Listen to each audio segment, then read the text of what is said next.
Dans le cœur des Apaméens, un nom résonne avec confiance et dévouement, le groupe SANAC.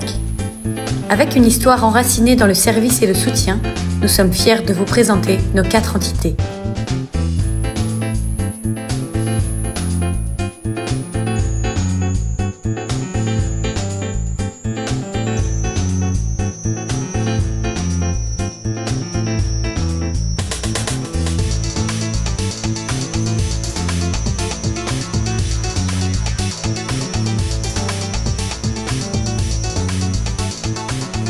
Le groupe SANAC, dédié à votre bien-être, aujourd'hui et toujours. Ça y est, c'est parti. Le coup d'envoi à donner donc dans ce derby avec une première réception côté Apaméen sécurisée. Et tout de suite, on essaie d'aller chercher les appuis côté Apaméen. C'était Mariero qui a saisi de ce ballon et qui va permettre à son demi d'ouverture Sens de dégager très loin. On ne trouve pas la touche, on trouve les bras plutôt de Saverdun avec l'arrière Groix qui peut tenter d'alerter. C'est plutôt bien joué là sur le côté gauche. Grosse percussion de la part de Mélési, l'ailier gauche, et bon contre-ruck, le ballon sera récupéré par les Apaméens et on y va, on relance tout de suite avec Rouille qui va défier la première ligne défensive du côté de Pamiers. Et on casse les premiers plaquages, on est sur l'avancée, c'est pas mal côté Apaméen avec Corbaidini qui joue à une main, c'était Bourgade me semble-t-il, là plein centre. Coup de sifflet de monsieur l'arbitre avec une première pénalité pour Pamiers avec un plaquage un peu haut.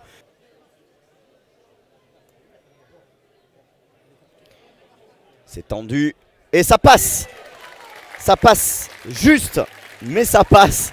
Ça a frôlé la transversale, mais c'est bien Pamiers qui ouvre le score donc avec cette première pénalité de Sens. Il n'en a rien été, ce ballon qui est passé juste au-dessus de la transversale. Et on a des intentions de jeu des deux côtés, puisque là on voit que ça joue aussi du côté de Saverdun. On tente le contest côté Apaméen, mais non, le ballon sera récupéré par Pamiers. Superbe contest. Copie conforme, il y avait même encore plus de puissance. Elle est encore parfaite, cette pénalité. Poteau du milieu et Pamiers, donc 100% de réussite, 2 pénalités, 2 réussies. 6-0 pour les locaux qui démarrent parfaitement cette rencontre. Ça va pas sortir, ça va rester en jeu et on joue côté Saverdun. On joue et on va chercher la percussion. Il est énorme contact. Avec un bras levé, un avantage en cours côté Saverdun, et on fait jouer les 3/4 avec Mélési là-bas qui a tenté de fausser compagnie à la défense apaméenne, mais ça n'est pas marché. On est sur la ligne des 40, on tente d'aller chercher de multiplier les temps de jeu au sol avec Kemayou qui lui aussi tente la percussion. Nouveau contre-ruck, mais là cette fois-ci on n'a pas respecté les commandements de l'arbitre. C'est puissant, c'est tendu et ça passe pour le buteur de Saverdun et l'UAS qui recolle tout de suite alors qu'on joue depuis moins de 7 minutes. 6-3, un carton jaune distribué et c'est joué vite et ça va aller à l'essai. Oh, il y a non, la cuillère sur la ligne, c'est aplati et c'est aplati finalement, il a feinté tout le monde. Oh, l'essai magnifique, l'essai magnifique Apaméen. Un essai de Filou, un essai de numéro 9, marqué par Corradini. Il a faussé compagnie à tout le monde, même à nous. Alors, on était en train de parler des frites. Il a joué vite et regardez, voilà la fin de passe. Et hop, il a vu le trou, il a franchi. On a cru qu'il allait pas pouvoir se relever après cette cuillère. Il s'est relevé et il a aplati sous les poteaux. Le premier essai de cette rencontre, 27e minute de jeu. Et donc Pamiers récompensé de sa domination et qui mène 11-3 avant la tentative de transformation de Sens. Quel essai de Filou! On retournera voir Patrick qui a vu cet essai bord pelouse, la feinte de passe. Est-ce qu'on peut le revoir les amis, mon ami Francky en régie? Est-ce qu'on peut revoir cet essai s'il te plaît? On va pas se lasser de cette feinte de passe. Regardez, la feinte du regard et hop, il a un vrai essai de demi de mêlée, un essai de Filou. C'est Mélési qui est trop court, qui n'a pas vu le départ de Corradini et l'essai est aplati sous les perches. C'est magnifique. En 3 points, les joueurs demandent la touche. On joue vite à la main. Attention, et ça va aller à l'essai. L'essai de Tami pour Saverdun. Un deuxième essai de Filou. Cette fois-ci, c'est pas le numéro 9, c'est le 3/4 centre. Tami, donc, qui aplatit là-bas, côté gauche. Et ouais, on n'était pas en place hein, défensivement. Ça tergiversait un petit peu, on ne savait pas. Voilà, ça a été joué vite. Hein, remarquablement joué d'ailleurs par la première ligne et par Varnet, le talonneur en position de numéro 9, qui a pu transmettre à son numéro 12, à son 3/4 centre, et donc Tami qui va aplatir l'essai et remettre Saverdun dans le match. Attention pour les Apaméens, puisqu'en plus on est 14 côté local, et si la transformation à venir de Dingean venait à passer, tout serait à refaire et cet écart de 3 points qu'on avait depuis le début serait de retour. Attention, c'est en coin, il va falloir un bon angle et ça va passer. Poteau du milieu, magnifique.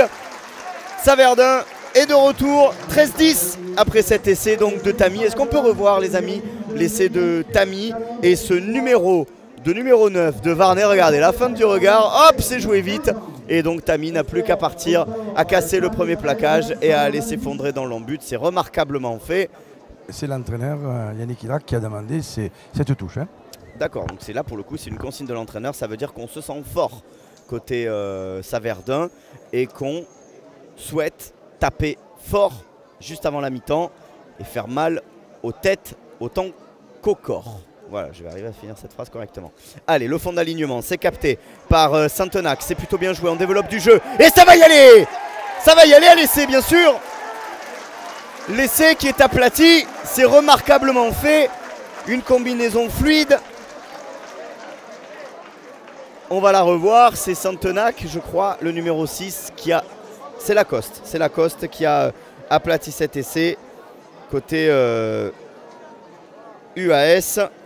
Lacoste donc, le pilier remplaçant qui a fait son entrée tout à l'heure et qui est venu, après ce bon lancement de jeu de la 3e ligne, qui est venu mettre le point final à cette action et qui permet à Saverdun de passer devant. Voilà, on le revoit, ce lancement, capté donc dans un premier temps par Saint-Enac et donc ensuite évidemment on casse le premier plaquage et derrière, inarrêtable, Lacoste, remarquablement bien joué. Et avec la transformation qui elle aussi passe entre les perches de la part de Dingean, 100% de réussite au pied pour le buteur saverdunois. Pour la première fois de cette partie, c'est Saverdun qui passe devant et qui fait payer cher l'indiscipline au SCA. Et sur ce, c'est la fin de cette première période. Âpre, haché, mais du jeu aussi, avec 3 essais marqués. Un côté Apaméen, un essai de Filou de Corradini, 2 essais côté Saverdun avec Tami d'abord, Lacoste ensuite. À la pause, mon Patrick, le SCA est mené sur son terrain par Saverdun. Le SCA qui a payé son indiscipline. Yannick, ça se passe comme prévu ou pas? Nous menons 17-13 à la mi-temps, c'est pas trop mal. On fait un début difficile où c'est que bien sûr Pamiers fait un beau début de rencontre et après on revient à la partie petit à petit. Les cartons se payent cash, nous on prend un carton jaune, on prend un essai et Gatti prend un carton jaune. 2 essais, donc voilà, la discipline, le courage et l'envie de jouer au rugby sera le maître mot. Bon début, mi-temps, merci Yannick. Côté Saverdun, avec ce ballon qui va être transmis là-bas, petit coup de pied par-dessus, c'est remarquablement fait par Tami, l'auteur du premier essai saverdunois, mais le ballon est perdu, récupéré par Pamiers, avec hop là, cette passe qui est interceptée, attention, parce qu'alors là il peut y avoir de l'espace, heureusement que c'était Ibanez et pas un 3/4, sinon il avait tout le champ là-bas, tout le couloir ouvert. On se recentre. Allez, on est parti là-bas sur l'aile droite avec le numéro 13, Groix. Et là, attention, il y a de l'espace avec un coup de pied qui peut se recentrer. Ça peut aller à l'essai. Ça va aller à l'essai si c'est récupéré. Oui, c'est à l'essai. Nouvel essai, 3e essai pour Saverdun. Marqué donc par le demi de mêlée Rouille. Pamiers, pas inspiré. Et Pamiers puni. Tout part de cette passe là-bas interceptée avec ce superbe coup de pied là-bas de Groix Coup de pied qui recentre, le premier rebond n'est pas favorable, le deuxième lui l'est et ça permet donc au demi de mêlée qui a bien suivi Rouille d'aller aplatir le troisième essai de Saverdun et de permettre à son équipe de prendre potentiellement plus de 10 points d'avance avec cette transformation à suivre de Dangean qui n'en a pas raté une depuis le début de la partie. Mais tout part de ce ballon perdu là, de cette passe mal assurée. Je crois que c'était Ader, le numéro 16, le pilier remplaçant de cette équipe apaméenne. Push, ouais, le numéro 17, voilà, Push. Je ne sais pas si on peut caler ça en régie, mais c'est vraiment le tournant de cette action avec cette passe interceptée qui emmène l'action, qui emmène le tout début de cette action saverdunoise et qui permet aux visiteurs de lancer le jeu et qui aboutit à ce coup de pied de Groix récupéré par Rouille qui ne se prive pas pour aller aplatir. Et alors là, attention, voilà, on y est là. Voyez, cette passe, hop là, cette passe interceptée par Alassé. C'est le début de cette action échappée par les Apaméens. C'était pas arrivé depuis le début du match et ça coûte cher, ça enlève des munitions aux joueurs du capitaine Gatti. Ces deux touches volées par les joueurs de Saverdun. Pour l'instant, ça fait la différence. Alors on ne peut pas dire que ce soit les erreurs, mais c'est effectivement des fautes de jeu. Et faute de jeu donc prise par Saverdun, donc qui vient priver du ballon Pamiers. Et c'est là qu'on s'aperçoit qu'il y a peut-être une équipe qui est en train de mettre la main sur le ballon, c'est le cas de le dire. Et là Pamiers, c'est vrai que ces deux touches, c'est quand même dommage quand même au lancer de pouvoir donc ne pas en profiter, surtout à 20 mètres de la ligne de but. C'est ça surtout, on était aux alentours des 22 mètres à chaque fois et là on va essayer d'arrêter l'hémorragie au score, on va tenter la pénalité. Et là Sens il peut ramener son équipe à 8 points. C'est important de se remettre à l'endroit surtout, puisque là il y a eu une petite déferlante quand même depuis la reprise du jeu, alors que l'on joue depuis 7 minutes dans cette deuxième période. On joue la 48e minute. Allez, le coup de pied de Sens qui va passer entre les perches et qui permet au SCA de revenir à 8 points. La passe de Tami, non c'était Groix qui a emmené à l'essai à son demi de mêlée. Ils ont des jambes et ils vont peut-être essayer de le prouver, mais attention, ils étaient en difficulté en mêlée jusque là les joueurs de Saverdun. Comment va se passer cette introduction-ci? Voilà, ils se font secouer, ils se font un petit peu châtier en mêlée. Et oui, voilà, le ballon qui est perdu et le ballon qui est récupéré par Pamiers. Nouvelle munition, c'est un moment important. Pourquoi pas si on arrive à mettre un peu de dynamisme en attaque avec Sens qui se recentre. Le petit ballon au pied. Encore une fois, on joue au pied, c'est dommage. On se débarrasse un peu vite du ballon côté Pamiers. Mais nouvelle pénalité à suivre. Alors là, dilemme. Est-ce qu'on tente le rapprocher et de revenir à portée d'essai ou est-ce qu'on va tenter la touche? La consigne, elle est donnée d'aller tenter la pénalité. Comme vous pouvez le voir sur les images de Patrick en bord terrain, ils sont plusieurs. Et le coup de pied est parti et ça va passer entre les quilles. 19-24, suspense relancé. Ici à Balussou, 24-19, donc 5 points de retard pour les locaux. C'est malheureux surtout pour Saverdun puisque c'était dans les zones de marque. Alors que là, le ballon il est sécurisé. Attention, ça joue. On est entré dans les 22, c'est plutôt bien fait ça. On retourne au direct bien sûr avec ce ballon qui est faute, on ne s'est pas retiré de la zone plaqueur-plaqué. Faute de Campi, numéro 22 et de Comminges, le numéro 3. Et donc une pénalité à venir pour Saverdun pour tenter de se redonner un peu d'air et de passer au-dessus d'un essai transformé d'écart. Ça risque d'être compliqué pour Pamiers, on ne voit pas trop comment ils peuvent trouver la solution là à moins d'un exploit individuel. Alors on a vu partir Pamiers. Voilà, ça passe.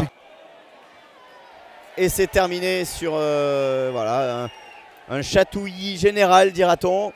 Et ouais, la frustration, bien sûr, la frustration qui s'exprime. On n'aime pas trop voir ça sur un terrain de rugby avec en plus un joueur qui est au sol.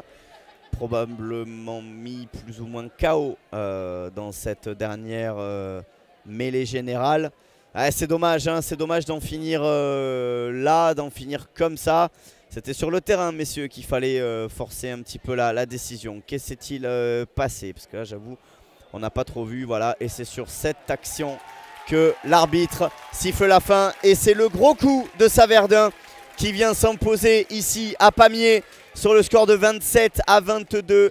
Ils ont bien joué le coup malgré un début de match largement à l'avantage des Apaméens. 20 premières minutes largement à l'avantage des locaux. Et puis ensuite, réveil Saverdunois qui ont bien profité d'une exclusion pour 10 minutes du capitaine Gatti.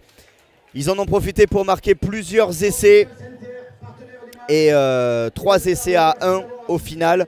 Et donc ce score de 27-22 dans ce derby de la Basse-Ariège. Saverdun réalise un gros coup. Saverdun se rapproche des premières places du podium. Pour ce qui est de Pamiers, malheureusement, on va plutôt regarder derrière ce qui se passe. Mais il y a eu quand même de belles promesses de jeu dans ce qu'on a vu, surtout dans les 20 premières minutes, avec cet essai marqué, de belles séquences de jeu. Malheureusement, un manque de régularité sur l'ensemble de la partie qui a pénalisé les Apaméens et qui a permis aux champions de Fédéral 3 en titre de venir s'imposer dans ce derby de la Basse-Ariège 27-22. Est-ce que Patrick, tu as potentiellement accès à un joueur, à un coach, à quelqu'un des staffs? Attention quand même, on voit ce qui nous manque. Bien sûr, mais c'est un gros coup qu'a réalisé cette équipe de Saverdun en venant s'imposer ici à Pamiers. Évidemment, les têtes sont basses du côté apaméen, mais il y a des pistes, il y a de quoi faire pour rebondir. On a vu des belles choses, on a vu des belles séquences côté local pour travailler, de bonnes bases de travail. Donc voilà, ça laisse augurer potentiellement de bonnes choses. Ah, si tu arrives à mettre le micro un peu plus près, Patrick, si on peut entendre peut-être ce qui se dit. Petite victoire là, et ça repart. Un peu loin. Ok les gars, on lève la tête. Benoît, ça a été dur aujourd'hui. Oui, dur, mais on s'y attendait. C'est un derby c'est jamais facile. On n'avait pas pris ce match à la légère, loin de là. On savait qu'à Pamiers, ça serait très compliqué. Une très bonne conquête, des gabarits que nous, à Saverdun, on n'a pas. On est assez léger. Donc on a réussi à résister en conquête et on a essayé de mettre notre jeu en place, mais on a eu du mal à avoir des ballons propres dans les rucks et du coup ça a été lent. Et comme ça a été lent, Pamiers a imposé sa force et on a eu du mal à imposer notre jeu. Vous avez été meilleur en touche parce que j'ai vu que vous avez récupéré je crois 3 ou 4 touches, donc ça c'est important aussi. Nous on est plus léger mais on est plus haut, donc on a été meilleur en touche. En mêlée ça a été compliqué, sachant qu'on a un joueur qui s'est blessé, un pilier qui s'est blessé à l'échauffement, donc on a joué avec un joueur de moins. Et sur les derniers quarts d'heure, ça s'est senti. Malgré ça, les joueurs ont été vaillants, n'ont rien lâché et on peut quand même les féliciter sur l'état d'esprit qui a été très bon. Si on fait rapidement le point de début de la saison, on a sur l'ensemble des matchs, après le premier bloc, le premier bloc, ça a été un peu compliqué? Oui, un match où on n'a pas de réussite contre Prades, où on doit gagner de 30 points, on prend une interception de 80 mètres, on rate tous les points au pied. Et on prend une pénalité 45 mètres à coin à la dernière seconde. C'est le dimanche où rien ne va. Donc on a réussi à gommer ce faux pas à la maison aujourd'hui. Maintenant on va essayer de battre Alban pour être à l'équilibre, j'ai envie de dire. Dans notre objectif de maintien, si on arrive à être à l'équilibre, on sera bon. Comme l'a dit l'entraîneur de Pamiers, c'est que le début de la saison. Oui, c'est que le début de la saison est longue, il y a des blessures. Mais bon, on a la réserve qui a gagné, donc ça prouve quand même qu'on a un réservoir qui est quand même assez riche et on espère que ça va le faire. Merci Benoît. Dans le cœur des Apaméens, un nom résonne avec confiance et dévouement, le groupe Sanac. Avec une histoire enracinée dans le service et le soutien, nous sommes fiers de vous présenter nos 4 entités.